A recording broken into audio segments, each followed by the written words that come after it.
Мутлаушысылар социаль селтерде ялган аккаунттар булдыра.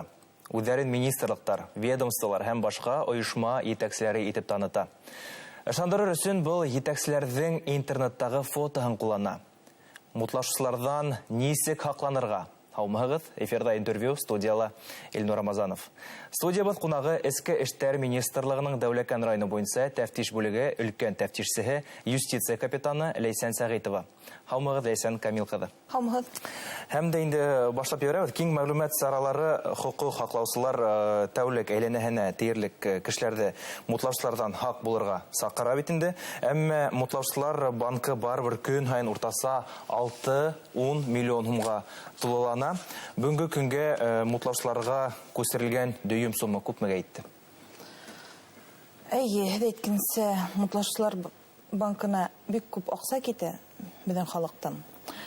Үткән 8 ай 24 елдың барлыгы Башкортстан халкы 2 миллиардта 334 миллион сум акча ебәрделәр мутлаушыларга таба. Һәм безнең халык ни өчен уга нык шулай дип ышанып итә? 2 миллиард акча ул күп бит инде. Мутлаушылар нидә схемалар куллана? Схемалары төрле уларның. Иң еш кулланылганы янәһеле госуслуга порталын емерелгән дип звонителәр. Шылтыраткандан соң алар һеҙҙең исемгә кредит алучылар бар. Һеҙҙең исемгә кредит алмаһыннар өсөн һеҙ үҙегеҙ кредит алырга тейешһегеҙ һәм хак счетларга ебәрергә тейешһегеҙ дип аңлаталар кешеләргә. Кешеләр менән улар бәйләнешкә видео аша сыгалар, WhatsApp аша, видео звонок аша сыгалар. Кешеләр телефонның аръягында я формула, я банк символикаһын кулланган кешене күреп, кешегә ышаналар. Ышаналар да шуның өчен барып, банкларга барып, кредитлар алып, әллә күпме үзенең акчаһын, кредит акчаһын мутлаушыларга таба ибәрәләр. Әйткәндәй, бұл схемалар даимиме, әмма яки үзгәреп торамы алар? Көн һайын үзгәреп торалар. Көн һайын яңа схема куллана башлайлар мутлаушылар һәм кешеләрдән акча харап инде. Иң мөһиме, менә мутлашусыны я банк сотруднигынан, я Эске эштәр министрлыгы сотруднигынан айыруга нимә ярдәм итә? Эске эштәр министрлыгы сотрудниклары, банк сотрудниклары, я госуслуга порталының сотрудниклары, алар WhatsApp аша звонитмәй. Я WhatsApp, я Viber аша звонитмәйдәр. Искә төште менә тагын бер сара дип әйтәм инде, дөрес буламы икән. Мутлашучылар адакы вакытта кешеләрне инвестиция менән алдаталар. Акчагызны арттырып, менә шулай без инвесторлар дип үзләрен таныталар. Кешеләр акчаһын янәһеле инвестицияга һала икән дип, аны үзләренең акчаларын тулысынча мутлашучыларга таба шулай киберәләр. Безнең халык ышана, димәк, ошондай оешмаларга алар яшенеп термәй, акчаларын халалар да, акчалары юк була инде. Янәһеле акча эшләйләр халык. Һәм WhatsApp'тан, Viber'дан банк бер кайсында шылтыратмай. Шулай. Чөнки банк сотрудникларының һәм госуслуга, һәр госучреждениенең бар система контроля качества обслуживания дип әйтәйек. WhatsApp аша һөйләшкән вакытта һөйләшүҙе записать итеп булмай. Шуның өчен контроль качества обслуживания эшләмәй. Менә шул признак буенча ябай кеше сотрудник банкының сотруднигын, я берәй икенче госучреждение сотруднигын мутлашусыннан айыра ала. Кемдер ешрак тодакка әлегә? Бернисә ел элек иң еш тодакка эләккән халык ул олы халык ине. Әмма бүгенге көндә процент соотношениеһына караһаң, 30-40 яшьлек кешеләрдә эләгә. Бер уйлап караһаң, бу без бит инде аңларга тиешбез бит. Мутлашучылар уже турагында уже беләбез бит, белергә тиешбез. Әммәлә шул инвестиция эшләйем дип янәһелә, акча эшләйем дип кешеләр ышаналар. Үзенең булган бөтә акчаны җибәрәләр. Тагыла бер Telegram каналы аша күп мутлашулар ешайды дип әйтһәң була.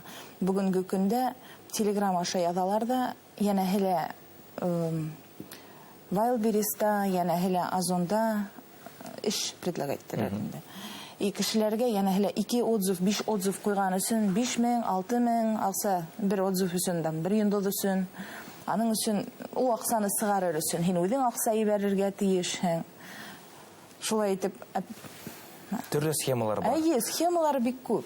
Төрле ссылкаларга керергә ярамай, белмәгән ссылкаларга. Юк, белмәгән ссылкаларга керергә ярамай, белмәгән интернет сайтларга күчәргә ярамай, белмәгән урынга голосованиегә керергә ярамай.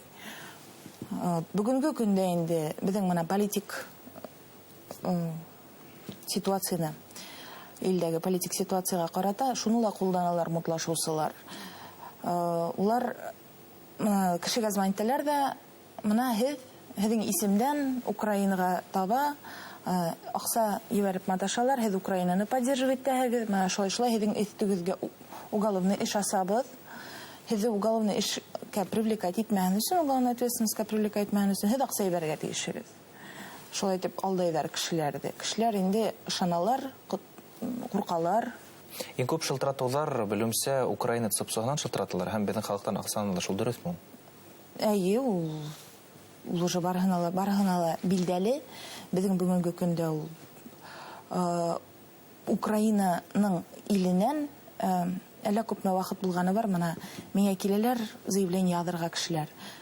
Үзем һөйләшкән бар мошенниклар менән, шул мутлашучылар менән телефон аша, шул корбан булган кешеләрнең телефоны аша. Аларның әйтеме украинский. Ул тулыгынса безгә карата эшләнгән акция дип әйтәң була.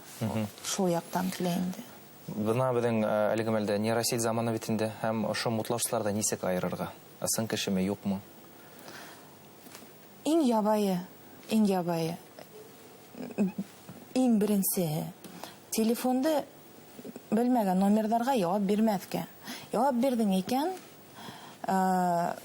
если һинең явап биргән кеше һинең карта данныйларын, паспорт данныйларын, килгән SMS кодларды таптыра башлай икән, һорай башлай икән, һин уже кешегә инде кеше желательно телефонда һалһын.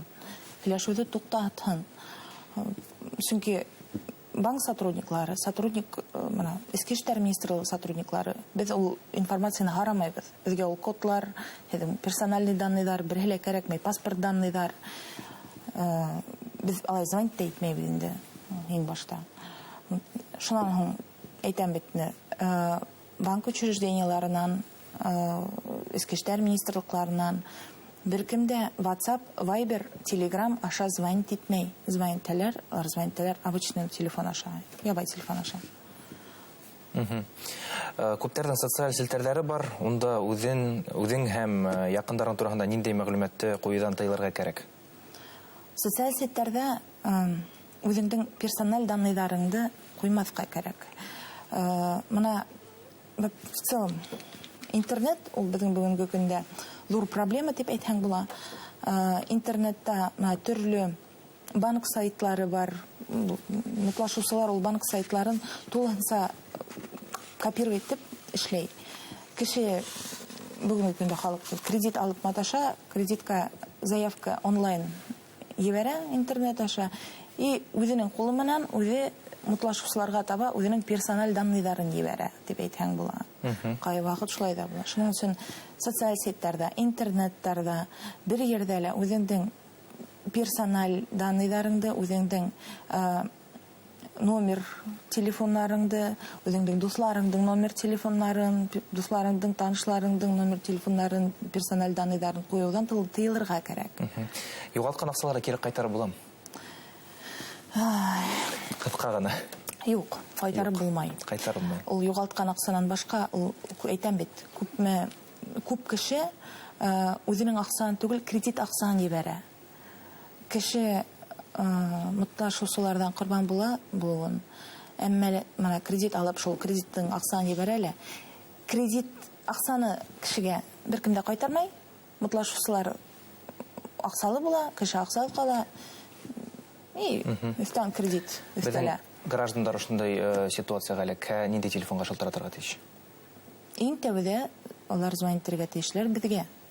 Безнең номердар 112 12 либо дежурная часть, менә нидең, яшәгән территорияла отделдың дежурной частина звонить итәргә тиешләр. Бар телефон доверия безнең министерствола. Шуның өчен безгә шул ситуацияга кеше эләккән икән, ул бөтә эшен ташлап йөгерергә тиеш безгә. Полициягә инде. Без аларга ярдәм итәсәкбез, без аларга нимә эшләргә икәнен әйтәсәкбез. Аңлашылды. Менә акча, гафу итегез, акча кайтару һорауында бар бер генә тибетек. Менә безнең Башкортстанда булган мутлашучылар арасында менә тагыла менә әйтке килә инде. Бар мутлашучылар звонить итәләр кешеләргә, городской телефон аша әйтәләр инде, менә шулай, һеҙҙең анда теге дуҫығыҙ, балағыҙ, ейәнегеҙ ДТП-га эләккән, йә полицияға эләккән, шулай һорауҙы решать итер өсөн аҡса кәрәк, маша беҙҙең исемдән кеше килә, шул кешегә булған өйҙә ятҡан бөтә аҡсағыҙҙы сығарып бирегеҙ. Кешеләр ышаналар, сөнки алар туғаннарын таныйҙар, шул звонить иткән кешеләр. Үҙенең туғаннарына звонить итеп һорар урынына алар көтәләр шул килгән курьерҙы. Шул курьерға бөтә булған аҡсаны сығарып бирәләр. Ул оло кешеләр инде, ул кешеләр араһында. И шул курьерҙарҙы беҙ табалабыҙ. Менә беҙҙең бар Дәүләкән районында ла булды. Менә Дәүләкән районында беҙ январьда, менә быйыл январь айында уголовный эш ебәрдек судка. 1 200 000 һумды без кайтара алдык 7 кешегә, 7 корбан булган кешегә. Шуның өсөн бу нык һирәк случай. Безнең граждандарға ышанмаҫҡа, улар ошо тапшырыуҙы ҡарап, әлбиттә, аңларҙар, ошо нисек һаҡланырға мутлашыусыларҙан. Һеҙгә ҙур рәхмәт ошо әңгәмә өсөн. Эске эштәр министрлығының Дәүләкән районы буйынса тәфтиш бүлеге өлкән тәфтишсеһе, юстиция капитаны Ләйсән Сәғитова менән мутлашыусыларҙан һаҡланыу саралары тураһында һөйләштек. Иҫегеҙгә төшөрәбеҙ, телефон аша мөрәжәғәттәргә ышанмағыҙ һәм кемдеңдер шылтыратыуы буйынса аҡса менән эш итмәгеҙ. Үҙегеҙҙе һәм яҡындарығыҙҙы һаҡлағыҙ. Һау булығыҙ.